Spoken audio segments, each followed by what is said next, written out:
అందరికీ నా నమస్కారాలు, ధన్యవాదాలు. నేను నా నేటివ్ ప్లేస్ శ్రీకాకుళం. శ్రీకాకుళంలో మాకొక సూర్యనారాయణ స్వామి టెంపుల్ ఉంది అరసవిల్లిలో. అది ఎప్పుడో అందరూ కూడా చాలా భక్తితో పూజిస్తారు. కానీ ఈరోజు రాజకీయ నేతలు ఏం చేశారంటే, ఆ సూర్యదేవుడిని కూడా ప్రైవేటైజ్ చేయడానికి ట్రై చేశారు. ఇందులో చాలా ఆసక్తికరమైన విషయం, మీకు సన్‌లైట్ అనేది మీ ఇంటి కప్పు మీద ఉంటుంది. అలాగే హైదరాబాద్ చుట్టుపట్ల పొలాల్లో ఉంటుంది. అన్ని చోట్ల సర్వాంతర్యామది. అక్కడే ఎక్కడైతే మీ ఇల్లుందో, ఇంటి కప్పు మీద ఒక సోలార్ ప్యానెల్ పెడితే అందులోంచి వచ్చే ఎలక్ట్రిసిటీ మీరు వినియోగించవచ్చు. ఆ ఎలక్ట్రిసిటీని మిగులు ఏమైనా ఉంటే మీరు ఎలక్ట్రిసిటీ డిస్కామ్‌కి అమ్మొచ్చు. ఆదాయం వస్తుంది మీకు. పెట్టుబడి మీద సబ్సిడీ వస్తుంది మీకు. గవర్నమెంట్ ఇవ్వాలి, నా ఉద్దేశంలో ఇవ్వాలి. ఎందుకంటే బొగ్గుని సేవ్ చేయడం, చాలా దూర ప్రాంతాల్లోంచి తీసుకొచ్చే బొగ్గును సేవ్ చేయడం, ఇక్కడ మనకు వచ్చేటువంటిది క్లీన్ ఎనర్జీ, ఇది అది మనకు సులభంగా దొరుకుతుంది. మరి ఇదే సోలారు మన సన్లైట్ గుజరాత్లో అదానీ గారి యూనిట్లో ఉన్నటువంటి సోలార్ ప్యానెల్ మీద పడుతుంది. అది మన మోడీ గారు, మన కేంద్ర ప్రభుత్వంలో పవర్ మినిస్ట్రీ అందరూ కూడా చేసినటువంటి కుట్ర. అదేంటంటే గుజరాత్లో అదానీ గారి యూనిట్లో ఉన్నటువంటి సోలార్ ప్యానెల్స్ మీద ఆ సన్లైట్ పడితే ఆయన అక్కడి నుంచి ఆ సోలార్ ఎలక్ట్రిసిటీని మన ఆంధ్రప్రదేశ్లో హైదరాబాద్లో మీ ఇంటికి పంపిస్తాడు. లేకపోతే హైదరాబాద్లో అక్కడ ఉన్నటువంటి అగ్రికల్చరల్ కన్జ్యూమర్స్ ఉంటారు కదా, వాళ్ళకి పంపిస్తాడు. మరి ఆయన లాభాలు గణించాలి కదా. మన మోడీ ప్రభుత్వంలో ఇటువంటి కార్పొరేట్ సంస్థలు అందరూ చాలా పెద్ద ఎత్తున లాభాలు, మామూలు లాభాలు కాదు, పెద్ద ఎత్తున లాభాలు గణించాలి. అందుకని గవర్నమెంట్ ఏం చేశారంటే, అదానీ గారికి ఆ గుజరాత్ ప్లాంట్ మీద 800 కోట్ల రూపాయలు సబ్సిడీ అంటే ఏమిటి? ట్యాక్స్ పేయర్ మన జేబుల్లోంచి ఇచ్చినటువంటి డబ్బు ఆయనకు ఉదారంగా ఇచ్చారు. ప్రొడక్షన్ లింక్డ్ ఇన్సెంటివ్ అని. మరి అక్కడి నుంచి ఆ ఎలక్ట్రిసిటీ వచ్చినప్పుడు అక్కడ ప్లాంట్ మాత్రం 15% కెపాసిటీయే యూటిలైజ్ చేయగలదు. ఎందుకంటే సన్లైట్ ఇంటర్మీడియట్ ఎనర్జీ అది. అందువల్ల పూర్తిగా అది 24 గంటలు పనిచేసేది కాదు అది. సో అదంతా ఏంటవుతుందంటే దానికి ట్రాన్స్మిషన్ లైన్ కావాలి, డిస్ట్రిబ్యూషన్ లైన్ కావాలి మీ ఇంటి వరకును. మరి దాని మీద పెట్టుబడులు, ఆ లైన్లో 15%, 16% వ్యర్థం అవుతుంది. ఎందుకంటే టెక్నికల్ లాస్ అది. అంత దూరం వచ్చేసరికి కొంత ఎనర్జీ అది వేస్ట్ అవుతుంది. అంటే మీ దగ్గరికి వచ్చేసరికి ఎలక్ట్రిసిటీ చాలా అధికమైనటువంటి ధరలో ఉంటుంది అనమాట. ఇదంతా ఎందుకు? ఇది అదానీ గారికి లాభాలు రావడానికి, అదే ఉద్దేశం. అంటే ఏమిటి? నిజంగా మనకి ఈ పాలసీలో సోలార్ ఎనర్జీలో చేయాలంటే వికేంద్రీకరణ, అంటే మీ ఇంటి దగ్గర ప్యానెల్ అయితే పొలాల్లో సోలార్ ఇరిగేషన్ పంప్ సెట్ అక్కడ ప్యానెల్ పెట్టడం బెటర్ అని మనకి చాలా క్లియర్గా కనిపిస్తోంది. కానీ మన భారతదేశంలో విధానం ఏంటంటే, ఇది ఒక్క మోడీ గారే కాదు, అంతకుముందు ఉన్నటువంటి యూపీఏ గవర్నమెంట్, అసలు మన మన్మోహన్ సింగ్ గారు పూర్తిగా ప్రైవేటైజేషన్ అంతా మొదలుపెట్టినప్పుడు స్టార్ట్ అయింది. సో ఇప్పుడు అంతా ప్రైవేట్ సంస్థలకి ఇవ్వాలి. మరి ప్రైవేట్ సంస్థలకు ఇస్తే దాంట్లో ఏమైనా మనకి ఏమైనా కొంత కిడుతుందా అంటే అక్కడ ఎకానమీస్ ఆఫ్ స్కేల్ ఉండవు. ఎందుకంటే ఇప్పుడు అదానీ గారు ఈ సోలార్ ప్లాంట్ గుజరాత్లో పెట్టారు. 25 ఏళ్ల దీర్ఘకాలిక ఒప్పందం. ఇప్పటి ఉన్నటువంటి టెక్నాలజీ ఆయన ఎప్పుడు పెట్టాడో ఆ టెక్నాలజీలో ఎఫిషియన్సీ కన్నా ప్రతి సంవత్సరం ఇంప్రూవ్ అవుతుంది ప్రపంచవ్యాప్తంగా. అంటే మన ఆ ఇంప్రూవ్మెంట్ అయినటువంటి ఎఫిషియన్సీ ఆ ప్లాంట్లో రాదు. అది అంటే మనం 25 ఏళ్ళుగా ఈ లో ఎఫిషియన్సీ మనం కమిట్ చేస్తున్నాం. ఎందుకంటే ఈ ప్రభుత్వాల తాలూకు ప్రమేయం వల్ల. సో దానివల్ల ఏంటవుతుందంటే ఎటువంటి లాభం లేదు. ఇదే మీకు సోలార్ ప్యానెల్ మీ ఇంటి మీద ఉంటే ఏదో 3-4 సంవత్సరాలకు కూడా దాన్ని రిప్లేస్ చేయవచ్చు. అది చాలా సులభం అది. ఎందుకంటే ఎన్నో ప్యానెల్స్ ఉంటాయి, దాంట్లో మనం ఈజీగా చేంజ్ చేసుకోవచ్చు. సో ఇటువంటి విధానాన్ని పాల్గొన్నారు. ఇప్పుడు దీంట్లో చాలా ముఖ్యమైన విషయం ఏంటంటే, మోడీ గారు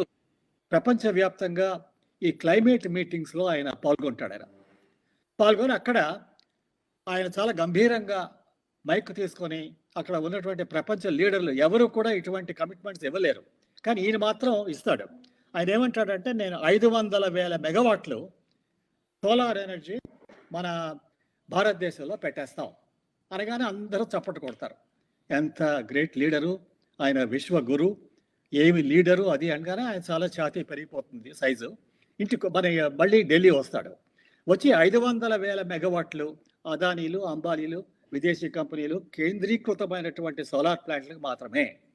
ఆయన ఏదో సోలార్ డిసెంట్రలైజేషన్ ఏదో స్కీమ్ ఉంది, కానీ అది కంటి తుడిపే కానీ ఇంకేమీ లేదు అది.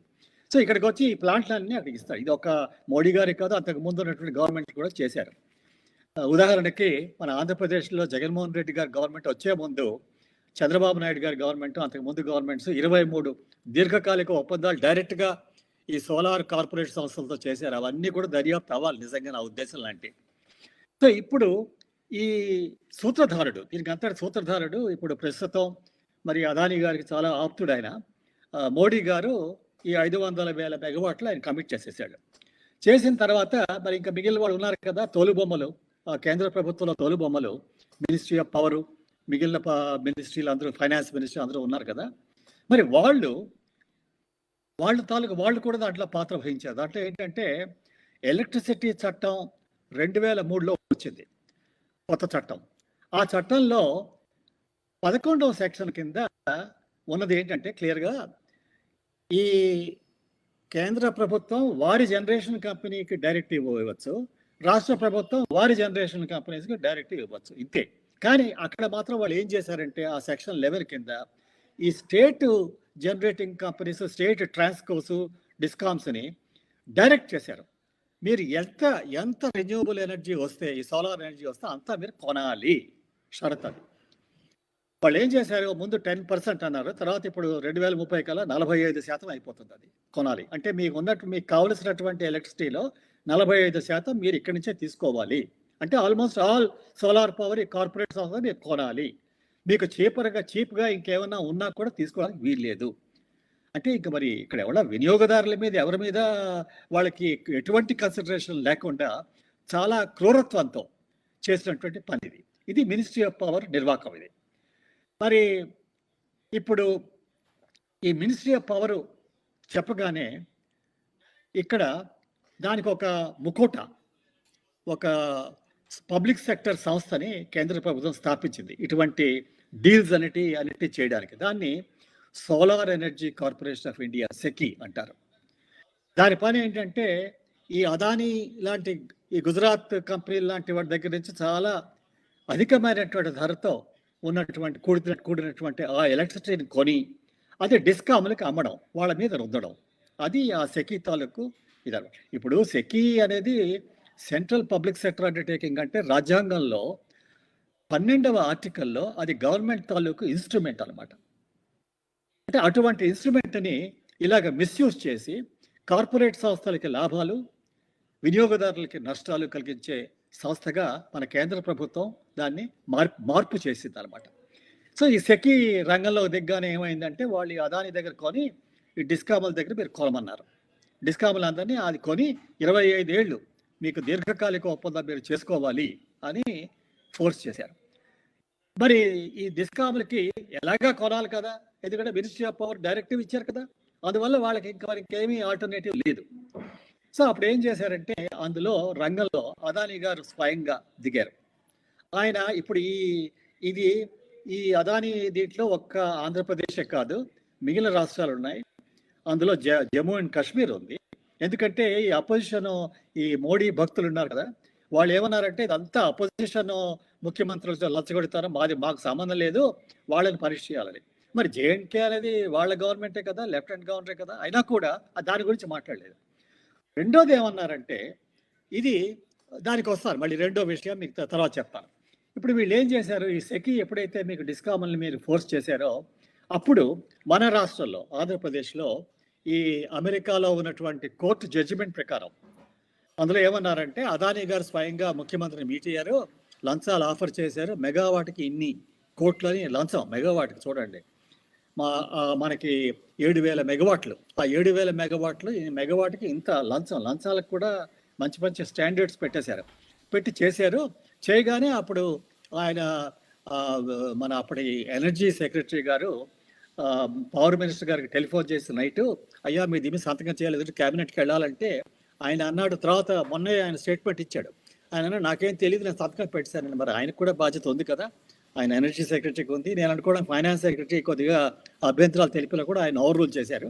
చేసి మొత్తం మీద క్యాబినెట్లో పెట్టేసి అది డిస్కామ్లు అందరికీ ఇష్యూ చేశారు ఆర్డర్. చేయగానే డిస్కామ్స్కి ఇంకేమీ ఆల్టర్నేట్ లేదు, ఈ దీర్ఘకాలిక ఒప్పందాలు చేసి మన మీద, మీ మీద, నా మీద, అందరి మీద కూడా ఈ భారాన్ని మన తల మీద రుద్దారు. ఇప్పుడు దీంట్లో చాలా గమ్మత్ ఏంటంటే, ఇది ముఖ్యమంత్రి గారి రోల్, ఇది ఇందులో మిగిలిన వాళ్ళ రోల్ కూడా ఉంది. అదేంటంటే, ఒకటి, ఇప్పుడు ఒక రాష్ట్రం అంతర్రాష్ట్ర సేల్స్, ఎలక్ట్రిసిటీ సేల్స్లో ఒక రెగ్యులేటరీ సంస్థ ఉంది కేంద్ర ప్రభుత్వంలో, అది సెంట్రల్ ఎలక్ట్రిసిటీ రెగ్యులేటరీ కమిషన్. చాలా కోయిన్సిడెన్స్ ఏంటంటే, అది ఆ బిల్లు నేను మినిస్ట్రీ ఆఫ్ పవర్లో సెక్రటరీగా ఉన్నప్పుడు గవర్నమెంట్ ఆఫ్ ఇండియాలో అది నేను తీసుకొచ్చాను. అది తీసుకొచ్చి దాని ఉద్దేశం ఏంటంటే, వినియోగదారుల తాలూకు వాళ్ళ ప్రయోజనాలని పరిరక్షించడం అంతే. కానీ వాళ్ళు ఏమి ఏదో ఒక అబ్జెక్షన్ రేస్ చేశారు, వాళ్ళు ఏమి చేయలేదు, దాని మీద వాళ్ళు ఏమీ ఇంటర్ఫియర్ అవ్వలేదు. మరి రాష్ట్రంలో అమ్మినప్పుడు రాష్ట్రంలో రెగ్యులేటరీ కమిషన్ వాళ్ళు వినియోగదారుల ఇంట్రెస్ట్ ప్రొటెక్ట్ చేయాలి. కానీ ఇక్కడ మన రాష్ట్ర కమిషన్లో చాలామంది యాక్టివిస్టులు వాళ్ళ ముందు క్వశ్చన్ పెట్టారు 2021లో, ఈ అదానీ చాలా కాస్ట్లీ అండి, ఇది ఒప్పుకోకూడదని. అయినా కూడా వాళ్ళు ఏం చేశారంటే, ఇది సిటీ సంస్థ ఉంది, పబ్లిక్ సెక్టర్ సంస్థ, అందువల్ల మేము దాన్ని రెగ్యులరైజ్ చేసేసాం, వాళ్ళు సంతకం పెట్టేశారు. సో ఇన్ని విధాలుగా, ఎన్నో విధాలుగా ఇది ఇలాగా అన్ని సంస్థలు కూడా, కేంద్ర సంస్థలు, రాష్ట్ర సంస్థలు అందరూ కూడా అదానీ గారికి దాసోహం అనడం జరిగింది. ఇప్పుడు దీంట్లో ఈ అదానీ గారి మీద అసలు ఎలాగొచ్చింది అసలు ఈ జడ్జిమెంట్ అంటే చాలా ఇంట్రెస్టింగ్. అది ఈ అదానీ గారును ఎజూర్ కంపెనీ, అది అమెరికన్ కంపెనీ, అది ఈ ఇద్దరు కలిసి ఇందులో కుంభకోణంలో ఉన్నారు. వాళ్ళు అమెరికాలో అక్కడ ఉన్నటువంటి ఇన్వెస్టర్స్ దగ్గర నుంచి లోన్స్ రేస్ చేశారు. చేసినప్పుడు అక్కడ మన సెబీ లాగా సెక్యూరిటీ ఎక్స్చేంజ్ కమిషన్ అని ఒక సంస్థ ఉంది, చాలా గట్టిగా ఉంటుంది ఆ సంస్థ. వాళ్ళు అక్కడ ఉన్నటువంటి ఇన్వెస్టర్స్ తాలూకు రైట్స్, వాళ్ళ హక్కులన్నీ వాళ్ళు పరిరక్షిస్తారు. మన సెబీలా కాదు, వాళ్ళు చాలా గట్టిగా ఉంటారు వాళ్ళు.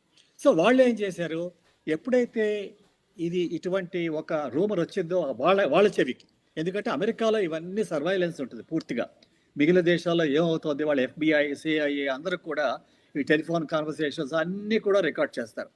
సో అప్పుడు వాళ్ళు ఏం చేశారంటే, అక్కడ ఉన్నటువంటి FBI, మన CBIకి counter party FBI, federal bureau of investigation తీసుకొచ్చి వాళ్ళ చేత డీటెయిల్డ్గా ఈ ఎవిడెన్స్ అంతా కలెక్ట్ చేసి అక్కడ న్యూయార్క్లో ఒక కోర్టు, డిస్ట్రిక్ట్ కోర్టులో ఫైల్ చేశారు కేసు. అక్కడ కూడా జస్టిస్ అనేది చాలా క్విక్గా వచ్చేస్తుంది, మన కోర్టులో కాకుండా. సో అక్కడ వాళ్ళు ఏం చేశారు, ఆ US కోర్టు ఈ జడ్జిమెంట్లో చెప్పారు, ఈ లంచగొడితనం, అదానీ గారు చీఫ్ మినిస్టర్ ఎన్ని మాటలు మీట్ అయ్యారు, ఇవన్నీ కూడా. వాళ్ళు ఏం చేశారు, కోర్టులో ఎవిడెన్స్ ఆంధ్రప్రదేశ్దే ఉంది, మిగిలిన కూడా వస్తాయి, బయటికి తప్పకుండా వస్తాయి. నా ఉద్దేశంలో మిగిలిన రాష్ట్రాల్లో, JNKలో అన్ని చోట్ల కూడా ఇటువంటి కుంభకోణాలు అయ్యి ఉండవచ్చు. ఎందుకంటే నేను చెప్పింది మన రాష్ట్రమే కాదు కదా, అక్కడ కూడా మినిస్ట్రీ ఆఫ్ పవర్ ఇవ్వడం డైరెక్టివ్, అక్కడ మళ్ళీ CERC ఒప్పుకోవడం, అక్కడ సంస్థల్ని పూర్తిగా కాంప్రమైజ్ చేయడం, ఇవన్నీ జరిగి ఉంటాయి, తప్పకుండా ఉంటాయి, అవన్నీ బయటకు వస్తాయి. సో ఇప్పుడు వీళ్ళు ఏం చేశారు, వాళ్ళ ఇన్వెస్టర్స్ని సేవ్ చేయడం కోసం ఈ కేసు వచ్చింది. దీని మీద కొంతమంది మోడీ భక్తులు వాళ్ళు ఏమన్నారంటే, చూడండి ఇది ఫారిన్ కరప్షన్ యాక్ట్ అని అమెరికాలో ఉంది, దాని కింద అదానీ గారి మీద వాళ్ళు ఇటువంటి జడ్జిమెంట్ ఇచ్చారు, అది మన సార్వభౌమత్వానికి వ్యతిరేకం. ఎంత చూడండి నేషనలిజం అంతాను, మనకి అంతా ఇప్పుడు సూపర్ నేషనలిజం. ఎవరన్నా మన దేశంలో కరప్షన్ ఉందంటే అది తప్పు, పనికిరాదు. అది మేము లంచం తీసుకోవడం మా రైట్, మా హక్కు. అది అటువంటి పరిస్థితి మన భారతదేశంలో ఈరోజు. అప్పుడు వీళ్ళు ఏం చేశారు, నేను చెప్పాను చూడండి, ఆయన ఈ దర్యాప్తు గురించి 1 సంవత్సరం కిందట అమెరికా న్యూస్ పేపర్లో, ఇండియన్ న్యూస్ పేపర్లో ఇలాగ దర్యాప్తు అవుతోంది అని వచ్చింది. అవగానే అప్పుడు అదానీ గారు ఏం లేదన్నారు. మరి సెబీ ఏం చేస్తోంది, security exchange board of India బొంబాయిలో ఆవిడ మాధవి బూచ్ మీద చాలా కంప్లైంట్స్ వచ్చాయి, అదానీ గారితో లింక్స్ ఉన్నాయని. దాని మీద ఎక్కడ కూడా ప్రభుత్వం మాట్లాడలేదు. మరి CBI ఏం చేస్తుంది, మరి అక్కడ ఫెడరల్ బ్యూరో ఆఫ్ ఇన్వెస్టిగేషన్ చేస్తే ఇక్కడ central bureau of investigation opposition లీడర్ల మీద పడ్డవే కదా, enforcement directorate, central bureau of, వాళ్ళంతా అపోజిషన్ లీడర్ మీద పడతారు, టైం లేదు వాడికి ఇటువంటి దర్యాప్తులకు వాళ్ళకి టైం లేదు. సో వీళ్ళు ఏం చేశారు, ఈ సావరెనిటీ ఏమిటి నేను అన్నాను, ఇదేమిటయ్యా సావరెనిటీ ఏమిటి, అసలు మన సావరెనిటీ మనమే భంగపరుస్తున్నాం, ఇంకోటి అండమేంటి, మనం చేయవలసినటువంటి పని వాళ్ళు చేశారు వాళ్ళ ఇన్వెస్టర్స్ కోసం. మరి మన ఇన్వెస్టర్స్ లేరా, మన ట్యాక్స్ పేయర్స్ లేరా? ఇప్పుడు మీరు చూస్తే నేను చెప్పాను కదా, అదాని గారికి 800 కోట్ల రూపాయలు సబ్సిడీ ట్యాక్స్ పేయర్ బడ్జెట్లోంచి ఇచ్చారు. అలాగే ఎజూర్ కంపెనీ అమెరికాకి ఈ ప్యానల్స్ మ్యానుఫ్యాక్చర్ చేసి మేము సోలార్ ఎనర్జీ ఇస్తా ఉన్నప్పుడు ఆయనకు కూడా ఒక 186 కోట్లు ఆయనకి సబ్సిడీ ఇచ్చారు, ఏదో పేరు పెట్టి.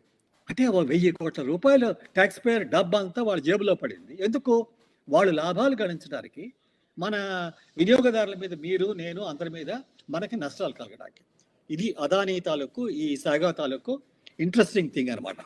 ఇప్పుడు దీంట్లో 2-3 విషయాలు ఉన్నాయి. ఇప్పుడు నిజంగా నేనేం రాసి, నా ఉద్దేశం, నేను చెప్పింది ఒక వీడియోలో కూడా చెప్పాను, సీతారామన్ గారికి చెప్పాను. మరి ఆవిడ మాధవి బొచ్చు మీద వచ్చినప్పుడు, కంప్లైంట్స్ వచ్చినప్పుడు దీని మీద ఎక్కడ దిక్కులేదు. అదానీ గారి మీద ముందు చాలా అభియోగాలు ఉన్నాయి. ఒకటి ఏంటంటే ఆయన పవర్ ఎక్విప్మెంట్ మీద ఓవర్ ఇన్వాయిస్ చేశాడు, మనీ లాండరింగ్. అలాగే ఆయన కోలు మీద ఓవర్ ఇన్వాయిసింగ్ చేశాడు, అది కూడా ఇదే.